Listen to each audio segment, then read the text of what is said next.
एक lady constable अपने ही थाने के एक दरोगा के सामने चुपचाप खड़ी उसे देख रही थी। उसकी आंखों में कुछ आंसू भी भरे थे। वह दरोगा से कुछ कहना चाहती थी। जब कुछ वक्त बीत जाता है तो दरोगा उसे पूछता है, क्या है, तुम यहाँ क्या कर रही हो? तो वो जो लेडी कांस्टेबल होती है कहती कि सर अब बहुत हो चुका, आपने मेरा बहुत शोषण किया, अब मुझसे बर्दाश्त नहीं होता। जब वह दरोगा इतनी बातें सुनता है तो उस महिला कांस्टेबल को काफ़ी गंदी गंदी भद्दी भद्दी गालियाँ देता है।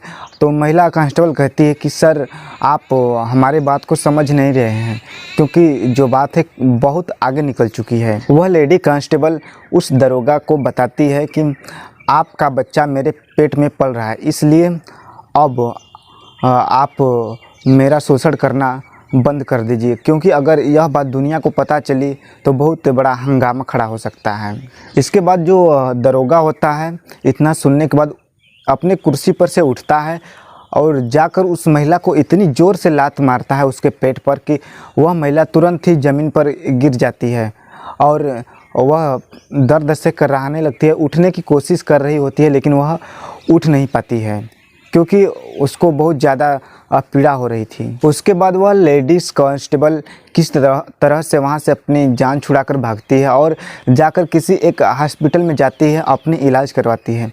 जो डॉक्टर उस लेडीज़ कांस्टेबल का इलाज कर रहे होते हैं वे बताते हैं कि जो तुम्हारे पेट में बच्चा है उसको ज़ोर से धक्का लगने के कारण उसकी मृत्यु हो चुकी है, इसलिए हमें तुम्हारा गर्भपात करना होगा। उसके बाद वह लेडीज़ कांस्टेबल सीधे उस दरोगा के पास जाती है, कहती कि अब तो मेरा शोषण करना बंद कर दीजिए, लेकिन वह दरोगा उस लेडीज़ कांस्टेबल की बात नहीं मानता है। अभी तक तो यह बात सिर्फ दो लोगों तक थी, दरोगा और उस लेडीज़ कांस्टेबल के पास, लेकिन जब लेडीज़ कांस्टेबल गई थी डॉक्टर के पास तो यह बात डॉक्टर के भी पास पहुंच जाती है। इसलिए धीरे धीरे यह बात मीडिया में चली जाती है, समाचार पत्रों में छपने लगते हैं और लोगों के पास यह बात काफ़ी सुर्खियों में चले जाते हैं। तो लोग सोचने पर मजबूर हो जाते हैं कि आखिर एक दरोगा अपने ही थाने के लेडीज़ कांस्टेबल के साथ ऐसा कैसे कर सकता है। लोग यह सोचने पर मजबूर हो जाते हैं कि जो महिला दूसरों की हिफाजत दूसरों की सुरक्षा करने के लिए वर्दी पहनती है, आज वो महिला खुद ही शोषण का शिकार हो रही है। आज की जो कहानी बताने जा रहा हूँ, आज की कहानी इसी महिला की कहानी है और इसी दरोगा की कहानी है। नमस्कार, मैं सूरज राज। आज की जो सच्ची घटना बताने जा रहा हूँ यह सच्ची घटना है बिहार राज्य का राजधानी पटना की। दरअसल उसी पटना शहर में एक थाना लगता है जगनपुर के अंतर्गत एक कॉलोनी आती है। उसी कॉलोनी में एक महिला कांस्टेबल होती है जो कि सोफे पर लेटी हुई थी। जब उसकी नींद खुलती है तो वह देखती है कि उसके शरीर पर एक भी कपड़ा नहीं होता है। वह पूरी तरह से निर्वस्त्र होकर एक सोफे पर लेटाई गई होती है। वह लेडीज़ कांस्टेबल खुद को समेटती हुई सोचती है कि आखिर, जब वह घड़ी को देखती है तो सोचती है कि अभी कुछ ही पहले यहाँ पर आई थी, फिर इस हालत में कैसे हुई।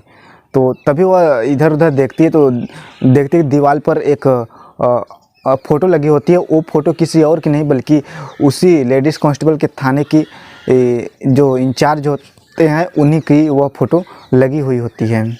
तब वह जान जाती है कि यह थाना इंचार्ज का घर है, जो कुछ देर पहले मुझे बुलाए थे कि तुम मेरे घर आ जाना और एक केस के सिलसिले में तुमसे कुछ बात करनी है। जो दरोगा होते हैं वह उस महिला कांस्टेबल को किसी मामले में बात करने के लिए वह सरकारी आवास पर, यानी अपने जहाँ पर रहते थे वहाँ पर बुलाए हुए थे।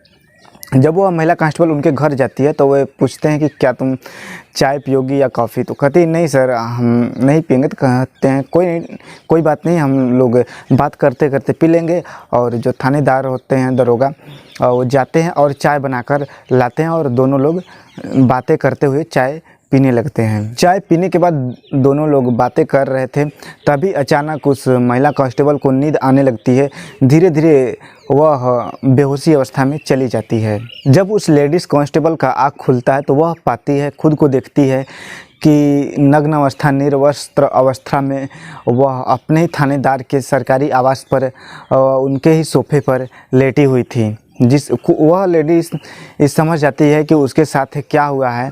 वह वहीं पर बैठे बैठे रोने लगती है। जब वह दरोगा आता है तो वह लेडीज़ कांस्टेबल कहती है कि सर आपने मेरे साथ अच्छा नहीं किया। तो वह दरोगा कहता है कि एक और बात कहता है कि तुम बिना कपड़ों के बहुत अच्छी लगती है, बहुत खूबसूरत लगती हो। अगर तुमको यकीन नहीं होता है तो ये वीडियो देख लो, ये फ़ोटोग्राफ देख लो। क्योंकि वह दरोगा उस लेडीज़ कांस्टेबल का बिना कपड़ों के कुछ वीडियो और कुछ फ़ोटो अपने मोबाइल में ले लिए थे, जिसे देखकर उस महिला कांस्टेबल के पैरों तले से ज़मीन खिसक जाती है। वह दरोगा को कहने लगती है सर आप मेरी शादीशुदा ज़िंदगी क्यों बर्बाद करने पर तुले हैं। तो वह दरोगा कहता है कि अगर जो तुम्हारे साथ हुआ, अगर यह बात हम दोनों से अगर तीसरा व्यक्ति के पास जाता है तो न केवल तुम्हारी नौकरी जाएगी बल्कि तुम्हारी शादीशुदा ज़िंदगी भी बर्बाद हो जाएगी। इसके बाद वह महिला दरोगा वहाँ से चली जाती है, यह सोचकर कि यह उसके साथ आखिरी बार होगा, आगे से यह दरोगा उसके साथ ऐसा नहीं करेगा। वह चुपचाप अपने घर चली जाती है। लेकिन जो दरोगा होता है उस लेडीज़ कांस्टेबल को आए दिन किसी न किसी बहाने से अपने आवास पर बुलाता था और उसके साथ आए दिन एक गंदा घिनौना काम करता था, उसके साथ रेप करता था, उसके साथ बलात्कार करता था। धीरे धीरे यह काम जारी रहता है। कुछ वक्त बीत जाने पर वह जो लेडीज़ कांस्टेबल होती है उसके पेट में उस दरोगा का बच्चा पलने लगता है। जब यह बात लेडीज़ कांस्टेबल उस दरोगा को जाकर बताती है तो वह दरोगा कहता है कि शायद तुम मुझे जानती नहीं हो कि मैं कितना पावरफुल हूँ।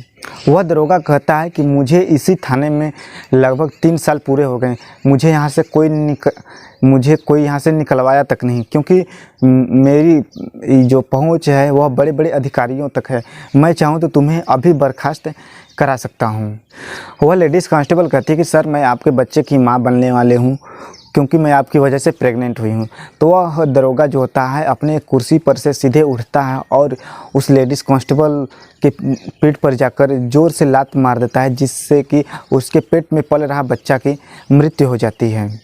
इसके बाद वह लेडीज़ से सोचती है कि चलो ये आखिरी बार है, अब इसके बाद जो दरोगा है अब वैसा व्यवहार नहीं करेंगे। मगर जो दरोगा होता है वह लगातार आए दिन उस लेडीज़ डॉक्टर के साथ, लेडीज़ कांस्टेबल जो होती है उसके साथ आए दिन घिनौना व्यवहार किया करते थे।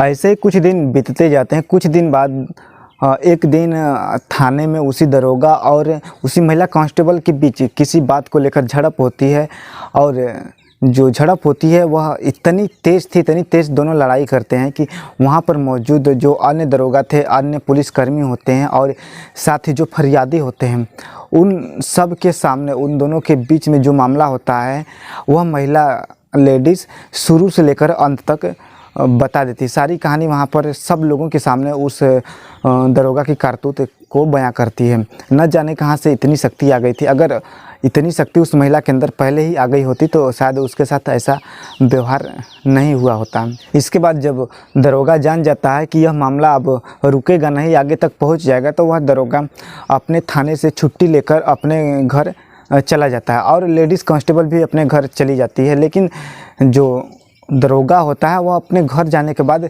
वापस थाने पर आता ही नहीं। उसकी खोजबीन शुरू हो जाती है और इधर जो लेडीज़ कांस्टेबल होती है वह अपने घर जाती है। अपने घर जाने के बाद अपने पति को सारी बातें बताती है। तो फिर उसके बाद उसका पति और एक और रिश्तेदार तीनों मिलकर पटना के पुलिस मुख्यालय में जाते हैं। वहाँ पर उच्च अधिकारी के सामने जब लेडीज़ कांस्टेबल अपना जो कहानी होती है उसको बयां करती है तो उच्च अधिकारी को यह विश्वास ही नहीं होता था कि कोई दरोगा अपने ही थाने के लेडीज़ कांस्टेबल के साथ इतना बुरा व्यवहार करेगा। उसके बाद वे उच्च अधिकारी अपने से नीचे अधिकारियों को आदेश देते हैं कि इस मामले की जल्द से जल्द जांच की जाए और जो इसमें दोषी पाए जाए उसके खिलाफ सख्त से सख्त कार्रवाई किया जाए। इस मामले की जांच करने के लिए एसपी भरत सोनी को रखा जाता है। फिर उसके बाद यह मामला मीडिया में काफ़ी ज़ोरों से फैलता है, जिससे लोगों को यकीन ही नहीं होता है कि जो एक लेडीज़ कांस्टेबल लोगों की सुरक्षा के लिए वर्दी पहनती है, आज खुद ही वह शोषण का शिकार हो रही है। उसके बाद रातों रात उस दरोगा का ट्रांसफ़र दूसरे थाने में कर दिया जाता है और जो उस मामले की जांच कर रहे होते हैं एसपी, वह बताते हैं कि इस दरोगा का रातों रात ट्रांसफ़र किया जा चुका है और इस मामले की अभी जांच चल रही है। हो सकती है कि जो लेडीज़ कांस्टेबल है वो यह कुछ नेगेटिव यानी झूठ भी बोल रही हो, इसलिए यह मामला कोर्ट में जाएगा और इसमें जो दोषी पाए जाएगा और उसके खिलाफ सख्त से सख्त कार्रवाई की जाएगी।